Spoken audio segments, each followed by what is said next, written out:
We're going to hear what Golovkin has to say. 9th round stoppage. David Lemieux was jabbed to death. He really didn't stand a chance because he couldn't get it on the inside against Golovkin. Golovkin, in my opinion, is you got to say he's pound for pound. You got to, because he's not just a one-dimensional fighter. He's a pressure fighter. He's a power puncher. He can box. He can cut off the ring. I haven't seen a boxer in quite some time that's able to do the things that he's able to do at the 160-pound division. Let's hear what he has to say. Knockout win, that's all we ever see from you. You seem to box him early. What was the game plan coming in? Yeah, Max, you're right. I told you this is my very important fight. I'm very happy. I give my friends, my fans, big show, big event. Thank you, all my fans. Thank you.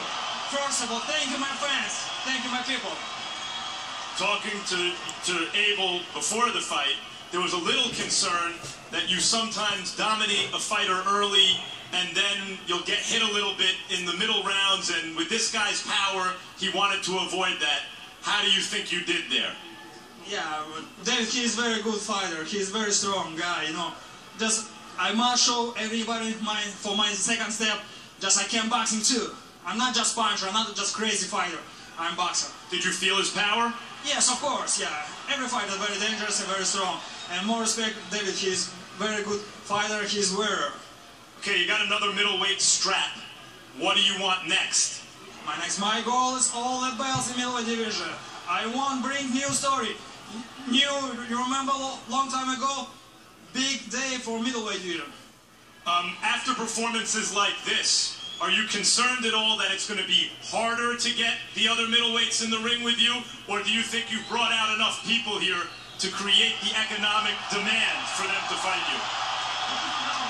No, you know, I'm a boxer. I'm not a businessman.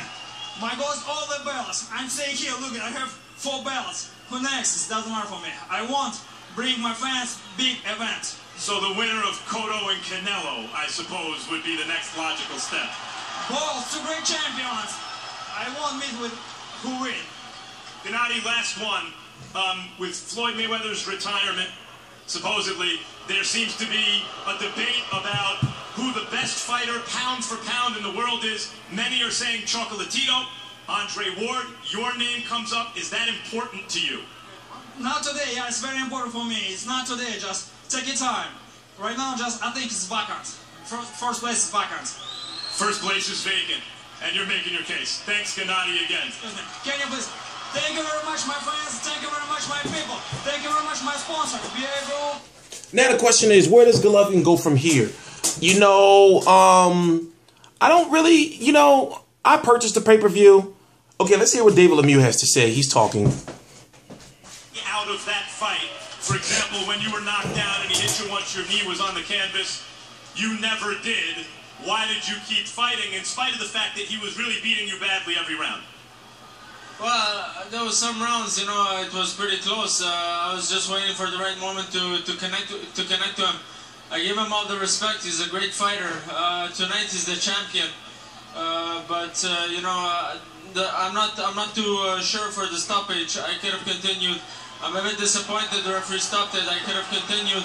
But tonight, you know, I'll keep my mouth shut. But a lot of respect to Golovkin. I'll meet him in the future, in the near future. I want things to be settled in the near future. What was the game plan coming in? You know, we planned a lot of different things. We planned in attacking him when he's coming in, and you know, certain things worked out well. But there was some shots I took a bit too long to throw, and to connect. I didn't. Point blank, he couldn't get past the jab. Golovkin was jabbing the shit out of him, and it just was clear from the very beginning, from the very opening round, that David Lemieux was going to have trouble getting on the inside. And don't get me wrong, David Lemieux was a big underdog. No one expected for him to win, especially for him to get a knockout against Golovkin.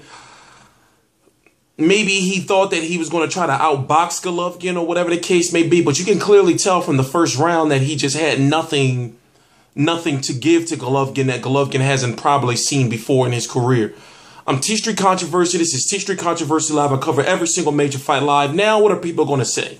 Golovkin is the WBC Interim, the IBF, the IBO, the WBA Super World. Andy Lee is the WBO. He's fighting Billy Joe Saunders in December. The winner of that can fight Golovkin, which is a very easy fight to make. Also, you got Canelo versus Cotto, or Cotto versus Canelo for the WBC, and yet people are still going to say Golovkin should move up to fight Andre Ward.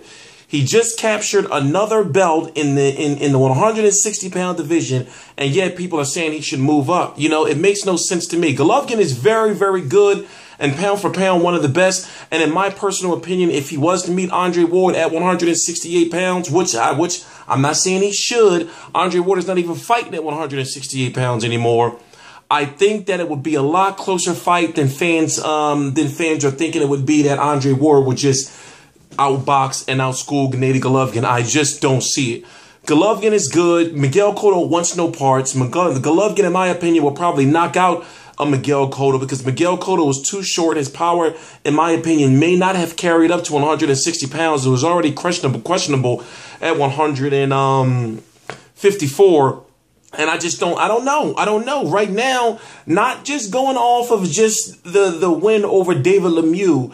It's about how he wins his fights that makes me think that he can beat a Canelo. He can beat a Miguel Cotto. He can beat a Danny Jacobs. He can beat a Peter Quillen. He can beat an Andy Lee. And he can beat a Billy Joe Saunders. So right now, it's hard for me not to say that he's not the #1 pound-for-pound boxer in the world, because right now, when you match him up against guys at 154 and 168, he can beat majority of them, or, the guy's just too good. People are going to say Erislandy Lara. I don't see Erislandy Lara beating no Golovkin. I don't see it. Now, it's going to be interesting to see what the pay-per-view buys do. 20,000 plus was in the MGM Grand tonight. And right now, it goes to show that Golovkin is good for boxing. But where will he go from here? We don't know. I'm thinking he's going to probably fight in January or February, but it would be really, really good to see him fight the winner of Andy Lee versus Billy Joe Saunders, and then sometime in the summer, maybe around Cinco de Mayo or something, fight, with the way the schedule is, we don't know when he's going to come back or who he's going to fight again, or if his next fight is going to be a title shot, because of Andy Lee and Billy Joe Saunders are fighting in December. Cotto and Canelo are fighting in November, so he can't fight one of them guys in January or February. If he was to fight one of those guys, it would have to be in March, and that would be pushing it April or May. So it's going to be interesting to see where he goes from here. Or, he could just fight Turiano Johnson. That may be a fight that may be happening next, because Turiano Johnson is the IBF #1 contender and the WBC #1 contender after Golovkin fights Cotto. So that looks like a fight that may be made in the near future. I'm T Street Controversy. This is T Street Controversy Live. Follow me on Twitter. Follow me on Facebook. All my links to my social media are right down below. Please subscribe.